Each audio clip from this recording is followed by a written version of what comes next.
سڵاو قوتابیانی خۆشەویست لەوانەی ئەوڕۆماندا باسی یونتێکی نوێ دەکەین لە گرامەری سەنڕایزی پۆلی 12 ئەویش یونت 6 باشە لە یونت 6 ئەمە چەند حالەتێکمان هەیە پێیان دەگوترێت ریلیتیڤ کلۆز ریلیتیڤ کلۆز سێ چار نەوعی ریلیتیڤ کلۆزمان هەیە ئەوەی ئەوڕۆ ئەمە باز دەکەین تەنها ریلیتیڤ کلۆزتان پێدەناسێنم و واروها ریلیتیڤ پرۆناونەکانشتان پێدەناسێنم و چۆنیەتی لێکدانی دووڕستە بە واستەی ریلیتیڤ پرۆناون لە بۆتان ڕوون دەکەمەوە ئەگەر بێن تەماشای بابەتەکەی بکەین پێی دەگوترێ ریلیتیڤ کلۆز واتە نیمچە ڕستەی پەیوەندی واتە ئەمە ریلیتیڤ کلۆزە یعنی کلۆزش تەواو نیە بابرێن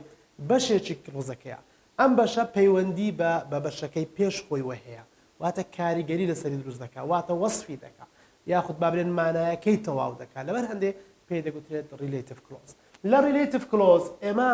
هەندێک حالەتمان هەیە پێیان دەگوترێت ریلیتیڤ پرۆناونز ریلیتیڤ پرۆناون هەر وەکو هی و شی و ئەوانە پرۆناون ئەوانە پێرسنەل پرۆناونن بەڵام ریلیتیڤ پرۆناون جیاوازن ئەم ریلیتیڤ پرۆناونە پێیان دەگوترێت هو which that ئێستا پێت دەڵێم هو that چۆن بەکاردێ which و thatش چۆن بەکاردێ هو لەگەر that دەرێ لەگەڵ ناوی مرۆڤ بەکاردێت بەڵام لەگەڵ ناوی شت یان ئاژەڵ چ بەکاردێ which و that بەکاردێ کەواتە ئێمە بۆ ئەوەی ریلیتیڤ کلۆزمان هەبی دەبێ هو which و thatمان هەبی واتە لە ناو ڕستەکەی یان بە هووی تێدابی یان وچی تێدابی یان ذاتی تێدابی ئەوەی کە ئێستا ئێمە باسی دەکەین باسی ریلیتیڤ کلۆزی دەکەین کە پێویستمان بچێ بە هو which و ذاتە قوتابی خۆشەویست ئێمە ئەگەر تەمەشا بکەین بە ڕستەیەکی ئاساییتان لە بۆ ڕوون کەمەوە تەمەشاکە all the people ئەوە main کلۆزە پێی دەرێن main کلۆز ئەو هوەی کە لێرە دەدەبینی ئێستا تۆ پێی دەرێن ریلیتیڤ پرۆناون ئەمە ریلیتیڤ پرۆناون ئەمەشیان I am meeting our friendly ئەمانە ئەمەش پێی دەرێن ریلیتیڤ کلۆزە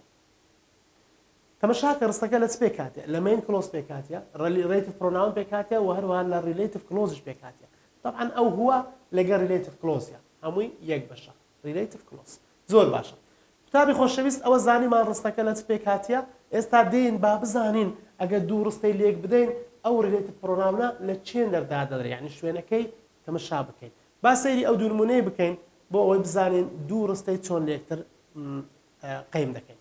تەمەشا ئەو دوو ڕستەی بکە There are some old pictures ئەوە ڕستەی یەکەمە There are some old pictures ڕستەی دووەم They are very important ئەوەش ڕستەی دووەمە ئەم دوو ڕستانە لە ئیمتحان بێتەوە چمان پێ دەڵێ دەرێ ئەم دوو ڕستەیە لە یەکتر ڕەبت بکە واتە جوینی بکە هاتم شاکە join these two sentences یان دەرێ if we join these two sentences it will be ئەوجا بۆ شایەکت دەداتێ یان دەرێتن ئەگەر ئێمە ئەو دوو ڕستەی لێک ڕەبت بکەین لە ئیمتحانەوەمان پێ دەرێت ئەوە ئەمەی خوارەوە دەردەچین قوتابی خۆشەویست با پێت برێم چۆن ئەتوو دوو ڕستەی لە یەکتر قەیم دەکەین There are some old pictures ئەوە main کلۆزە هەر وەکو باسم کرد ئەمە main کلۆز چەند ناومان هەیە ئەمە یەک ناومان هەیە تەماشاکە قوتابی خۆشەویست ئێستا ئەمە یەک ناومان هەیە تەماشاکە pictures ئەوە یەک ناوە ئێمە هو which that لە دوای ناوەکە بەکاردێنین یعنی ئێستا دەبێت لە ڕستەی یەکەم بگەڕێ بزانم چەند ناوی تێدایە ئێستا لێرە تەنها یەک ناومان هەیە تەواو وازەحە ئەمە هو یان وچیان that لە دوای ئەو ناوەی بەکاردێنین ئەمە pictures مرۆڤە نەخێر مرۆڤ نییە ئەدیت چیە شتێکە یعنی ناوی شتێکە مادام ناوی شتە ئەمە دەتوانین وچی لە دوای بەکاربینین و یاخود ذاتی لەگەر بەکاربینین هەردووچی دەبین باشە ئەو دەیە لە بۆ چێ دەگەڕێتەوە ئەو دەیە لە بۆ pictures دەگەڕێتەوە تەماشاکە they لە بۆ pictures they are very important چی هانیان very important pictures are very important یعنی یاخود بابرێن all pictures are very important کەواتە ئێمە کە ئەو دوو ڕستەی لە یەک دەدەین تەمەشای ڕستەی یەکەم دەکەین بزانم چەند ناوی تێدایە ئەلێرە یەک ناوی تێدایە و تەمەشا دەکەین بکەری ڕستەی دووەم لە بۆ ناوەکە دەگەڕێتەوە مادام بکەری ڕستەی دووەم لە بۆ ناوەکە بگەڕێتەوە ئەوە تەمەشا دەکەین دەبی ئەمە ئەوە لا بدەین ئێستاکە چکە لۆ پێویست ناکە هەردووچی بنووسی ئەتو دەکرێت ناوەکەی بنووسی بجێ ناوەکەش بنووسی نەخێر پێویست ناکە با تەمەشا بکەین بزانین چۆن لە یەکترماندایە قوتابی خۆشەویست There are some old pictures هەموو نووسیتەوە تەمەشاکە There are some old pictures ئەوە ڕستەی یەکەمم وەکو خۆی نووسیتەوە دواتر وچم بەکارهێنەیە طبعا لەگەر pictures لەگەر وشەی pictures ئەمن چ بەکاربێنم طبعاً وچی بەکاردێنم ئەمن ئەو وچەم لۆ بەکارهێنا چکە وشەی پیکچرز هەیە وچم لە چێن دەرێ بەکارهێنا لە دوای ناوەکەی ئەوە بەکارم هێنا باشە دێمە سەر ڕستەی دووەم لە ڕستەی دووەم وەکو پێم گوتی ذەیەکەی ڕەش دەکەمەوە لەبەرەوەی ئەو ذێ لە بۆ پیکچرز دەگەڕێتەوە پێویست ناکە ئەمن بنووسم وچ ذەی نابی یەکسەر ذەیەکەی ڕەش دەکەمەوە پاژماوەی ڕستەکە ئەلێرە دەنووسمەوە ها are very important ئێستا ئەمن دوو ڕستەم لێکدا بە واستەی چێ بە واستەی relative pronouns کەواتە ئەو relative pronounانە ئیشیان چییە ئیشیان ئەوەیە تۆ دوو ڕستەی لە یەکتر ڕەبت دەکەی بە واستەی relative pronouns ئەمە حالەتێکیان بۆ قوتابی بەڕێز ئێستا بێن حالەتێکی ترمان هەیە تەمەشا ئەم حالەتەی بکە لەم حالەتەی تەمەشا بکە there are some new students عینی some new students ئێستا ئەمە لە ڕستەی یەکەم باسی قوتابی دەکا بەڵام لە ڕستەی دووەم the teachers speak to them ئەو جارەی سەبجێکتی ڕستەی دووەم they نییە وەکو ئەوەی سەرەوە ئەو جارەی the teachers لێرە pictures لەگە they یەک شت بوو یعنی وەکو یەکن چ برێن pictures چ برێن they لەبەرەوەی ئەو thەیە ئەو ڕستەیە باسی pictures دەکا بەڵام لێرە ئەو ڕستەیە باسی قوتابی ناکە ئەلێرە ئەو قوتابیەکانن ئەلێت مامۆستایەکان speak to them ئەو ذێمە لە بۆ قوتابیەکان دەگەڕێتەوە هاتەمەشاکە ئەو ذێمە لە بۆ ئەو قوتابیانە دەگەڕێتەوە لە بۆ ئەم قوتابیانە دەگەڕێتەوە لەبەر ئەوە ئەمە ذێمەکەی لا دەدەین ئەو جارەی ئەلێرە سەبجێکتمان لادا چکە سەبجێکتەکە لە بۆ پیکچرز دەگەڕێتەوە بەڵام لەم ڕستەیەدا ئەمە ئۆبجێکتی لا دەدەین چکە ئۆبجێکتەکە لە بۆ ناوەکەی دەگەڕێتەوە باتەمەشا ڕستەکەی بکەینەوە ڕستەکەی وەکو خۆم دەنووسمەوە there are some new students ئەوە نووسیتم there are some new students زۆر باشە students جارێ باتەمەشاکەم students مرۆڤە یان بێجیانە یاخود ئاژەڵە students قوتابی مرۆڤە کەواتە یان دەتوانم هوی بەکاربێنم و هەروەها دەتوانم ئەلێرە ذاتیش بەکاربێنم قوتابی خۆشەویست ذات دەتوانم ذاتی بەکاربێنم زۆر ئاساییە لێرە لە جاتی ئەو وچەش دەتوانم ذاتی بەکاربێنم هیچ مشکلەمان لێ دروست ناکە هیچ فەرقی نییە باش هو لەگە ذاتی یەک ئیش دەکەن لێرانە هەردووچیان لەگە ستودنتی دەبن ڕستەی یەکەمان وەکو خۆنووسیەوە لەبەر ئەوەی ناوەکە لە بۆ مرۆڤی دەگەڕێتەوە من هوم بەکارهێنا و ذاتیش دەبێتن دێمە سەر ڕستەی دووەم the teachers speak to them چم نووسە عینی the teacherەکەم نووسیتەوە speak to ها ذێمەکەم ڕەش کردیتەوە ئەلێرە گوتیتم ذێمەکەی ئەمە نابی ذێمەکەی بنووسی ذێمەکە دەبێ ڕەش بکرێتەوە لەبەر ئەوەی ذێمەکە لە بۆ چێ دەگەڕێتەوە لە بۆ ستودنسی دەگەڕێتەوە کەواتە بە ئەمە بە کورتیوە بڵێن ئەگەر دوو ڕستەمان لێکدا یان سەبجێکتی ڕستەی دووەم لا دەدەی یان ئۆبجێکتی ڕستەی دووەم بەو شێوەیە ئەتوو دەبی یەکەچیان لا بدەیت چکە یەکێک لەم دوای لە بۆ ئەو ناوەی دەگەڕێتەوە کە ئێمە هوو وچ و ذاتی لەگە بەکاردێنین زۆر باشە ئێستا حالەتی یەکەم گوتمان ذەیەکەی دەسڕینەوە چکە لە بۆ ڕسمەکەی دەگەڕێتەوە یاخود بابرێن لە بۆ ناوەکەی دەگەڕێتەوە لە حالەتی دووەم تەمەشا بکە ئەمە بکەرمان لا نەدا بکەری ڕستەی دووەمان لا نەدا لەبەر چ لامان نەدا چکە لە بۆ ستودنتی ناگەڕێتەوە مادام ناگەڕێتەوە دەبی وچ خۆی بنووسی دووشتی جیاوازن ئەو جەدەی ئۆبجێکتەکەمان لادا لەبەر چی لەبەرەوەی ئۆبجێکتەکە لە بۆ ستودنسی دەگەڕێتەوە زۆر باشە قوتابی بەڕێز ئێستا ئێمە دێن حالەتێکی کەمان هەیە جگە لە ئەم دوو حالەتە حالەتی یەکەمە لە بۆ باس کردی حالەتی دووەمە لە بۆ باس کردی کاتێک دوو ڕستەی لە یەک دەدەی ئێستا حالەتی سێممان مایە و ئاخر حالەتە چۆن دوو ڕستەی لە یەک دەدەی دەبشە ئەو ڕستەیە بکە دەری هەندێک جار پێویست دەکا کە شوێنی ڕستەکان بگۆڕین یعنی ئەوە ڕستەیەک لەولایە ئەو ڕستەیەش لەولایە پێویست دەکات شوێنیان بگۆڕین ئەو پارچەی بینێرە ئەو پارچەی بینێرە پێویست دەکات هەندێک جاران باشە کەینێ ئەمە دەتوانین تەماشا ئەم کتێبینێ بکە ئەگەر بکەری ڕستەی دووەم ئەوە بکەری ڕستەی دووەمە ئەوە بکەری ڕستەی دووەممان هەیە ئەگەر بکەری ڕستەی دووەم ئەم بکەرە ئەگەر بکەری ڕستەی دووەم بۆ ناوێک بگەڕێتەوە کە لە سەرەتای ڕستەی یەکەم بێ ئەو ڕستەی یەکەمە ئەوەش ناوە لە سەرەتای ڕستەی یەکەم هاتە قوتابی خۆشەویست ئێستا ئەمە ئەو ڕستەیە ئەو بەشی دووەمی ڕستەکە باسی چ دەکا باسی ناوێکمان لۆ دەکا کە لە سەرەتای ڕستەی یەکەمە ئێستا ڕستەی یەکەم چەند ناومان هەیە تەماشاکە کوردستان has a lot of oil دوو ناومان هەیە ئەوە ئۆیل ئەوەش کوردستان ئۆیل و کوردستانمان هەیە باشە دوو ناومان هەیە ئایا ئەو ئێتا لە بۆ ئۆیلی دەگەڕێتەوە یان لە بۆ کوردستانی دەگەڕێتەوە دەبی ئەمە تەماشای بکەین ئەگەر لە بۆ ئۆیلی بگەڕێتەوە ئەوە ڕستەکەی هەموو دەنووسینەوە وەکو پێشتر تازەکردمان ئەگەر لە بۆ کوردستانی بگەڕێتەوە دەبێ ئەمە هو یان وچیان ذاتەکەی ئەلێرە بەکاربینین لە پاش ئەو ناوەی بەکاردێک کە ئیتەکەی لە بۆ دەگەڕێتەوە زۆر باشە با ڕستەکەی تمشاکەین مادام ئیتەکە لە بۆ ئەو ناوەی دەگەڕێتەوە دێم کوردستانەکە دەنووسمەوە یەکسەر هو وچ و ذاتی دەبی لەگە بەکاربینم کوردستان لەبەرەوەی لێرە ئەمن کوردستان طبعا ناوی مرۆڤی هەیە کوردستانە و هەروەها کوردستانی خۆشمان کوردستان ئەگەر تەماشای ڕستەکەی بکەیت it is very beautiful place مادام دەرێ place ئەتو یەکسەر دەزانێت ئەو کوردستانە مرۆڤ نییە ئەدێم کوردستانە چییە ئەو شوێنە باشە ئەگەر نووسرا بوو she is a very student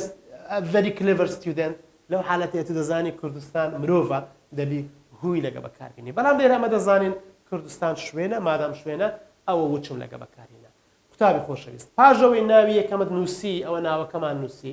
وچمان لەگە بەکارهێنا وچەکەشماندانا ئەو جارەی پاس بدە لە بۆ ڕستەی دووەم وەرە ڕستەی دووەم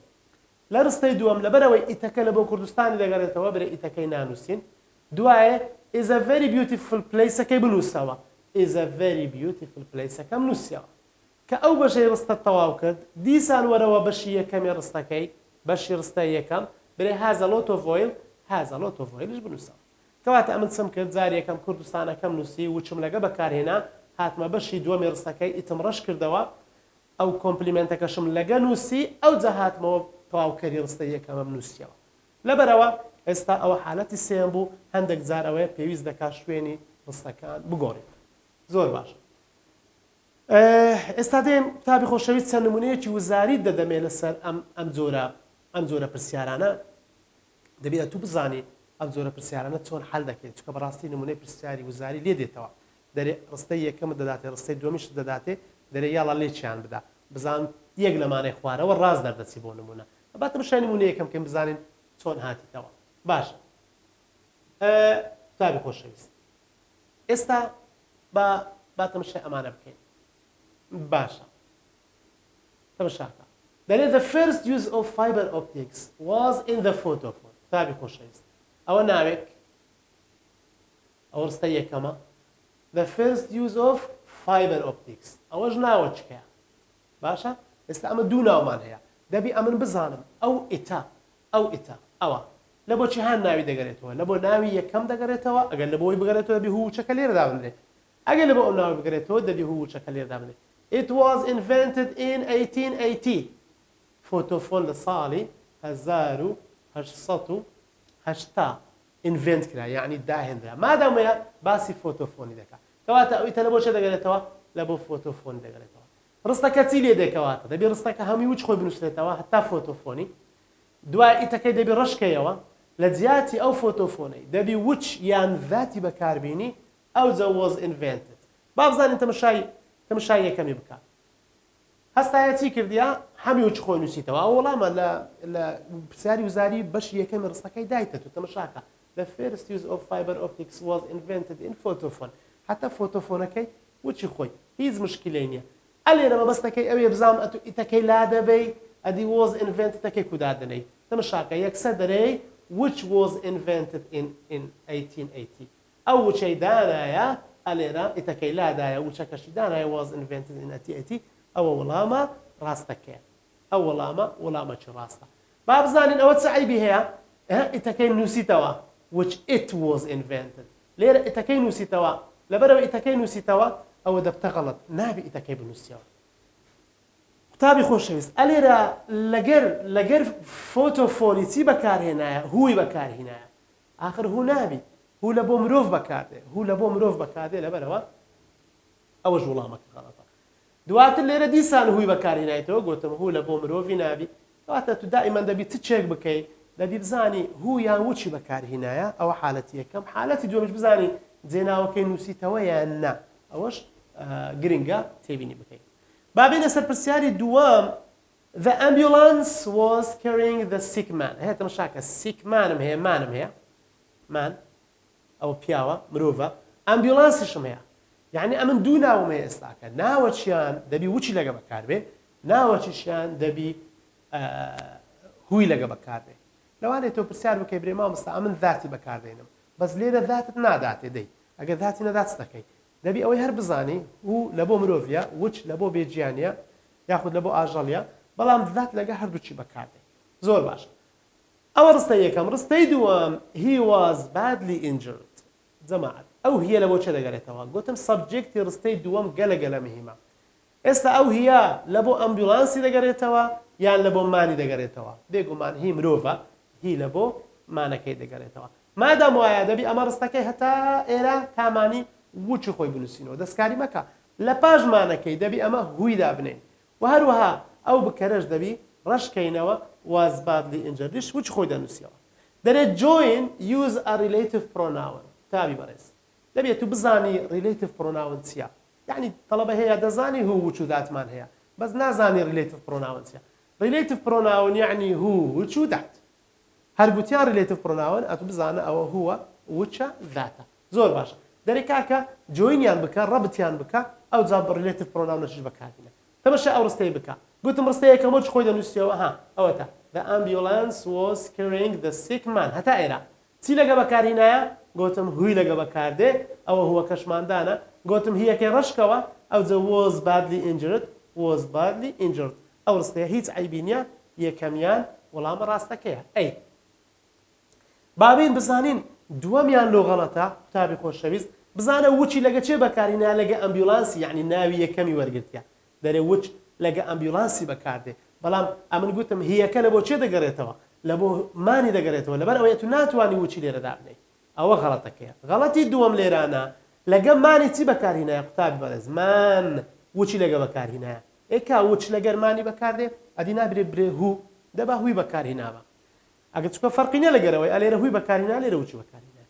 لێرە ذات و هووی بەکارهینایە ذات لەگەر هووی تابی بەڕێز یان دەبی ذاتی بەکاربینی یان بەس هووی بەکاربینە یاخود بەس وچی بەکاربینە یعنی بە پێی پێویست ئێستا لێرە ئەگەر بەس was badly injured با هیچ مشکلەمان نەبوو یان that was badly injured مشکلەمان نەبوو بەس کە تو دوو قلی پێکەوە بەکاردێنی یعنی دوو relative pronoun بە یەکەوە هەرگیز بەکار نایە لەبەرەوە ئەمەش غەڵەتە کەواتە وەڵامە ڕاستەکەمان چییە ئەی بێنە سەر question 3 لە question 3 ئەگە تەمەشا بکەین question 3 تابی بەڕێز تەمەشاکە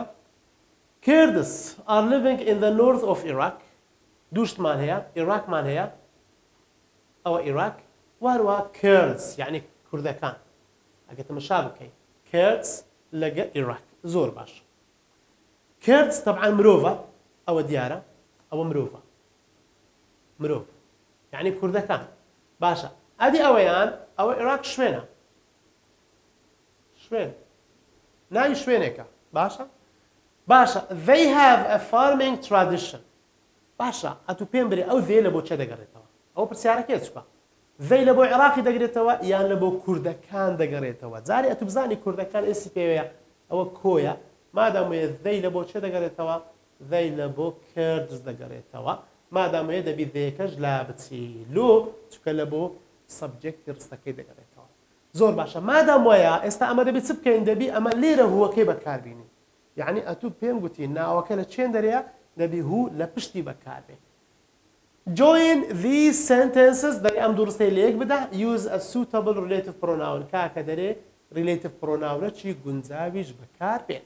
زۆر باش قوتابی خۆشەویست تەمەشای ئەم ڕستەیە بکە لێرە Kurds ئەوە هووی بەکارهێنایە کوردەکەی نووسیە